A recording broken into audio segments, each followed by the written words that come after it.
Recovery agents होते हैं जो आपके लोन या जिस किसी के लिए आपके पास पैसे वसूल करते हैं, ये जब आपको हैरास करे, आपको सताए, आपको कष्ट पहुंचाए, जो कि नहीं करना चाहिए, तो आपके पास कानूनी क्या विकल्प है जिसके लिए आप इनसे छुटकारा पा सकते हैं, यही हमारा विषय है।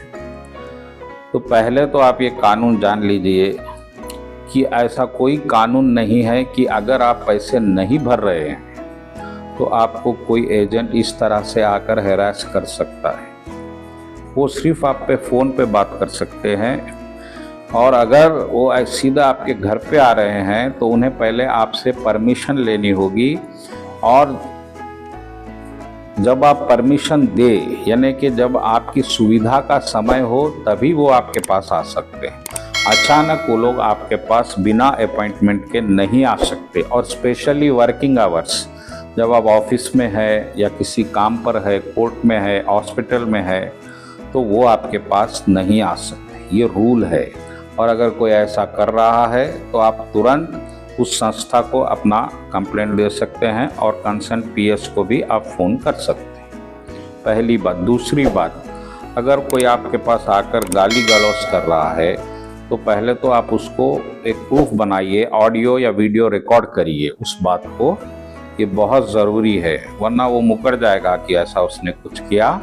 इसके बाद आप तुरंत पुलिस स्टेशन को 100 पे डायल कर दीजिए, पुलिस आ जाएगी और वो फिर आपको उसको पाबंद कर देगी, वो आपके पास कभी नहीं आएगा।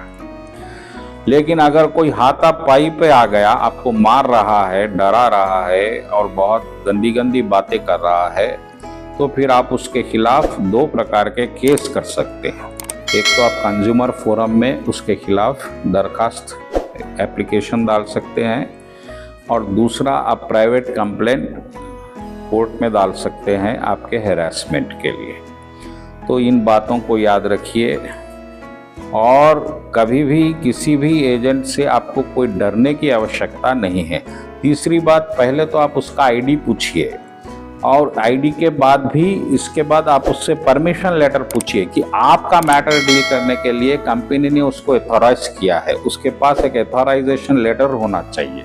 अगर वो पास नहीं रख रहा है तो वो आप उससे बात करने की भी आवश्यकता नहीं है। इन बातों का विशेष ध्यान रखिए। लेकिन अगर आपको ऐसा कुछ हो रहा है तो आप हमारे को तुरंत हमारे न्याय सेवा के फ़ोन पे, केंद्र पे फ़ोन पे करिए।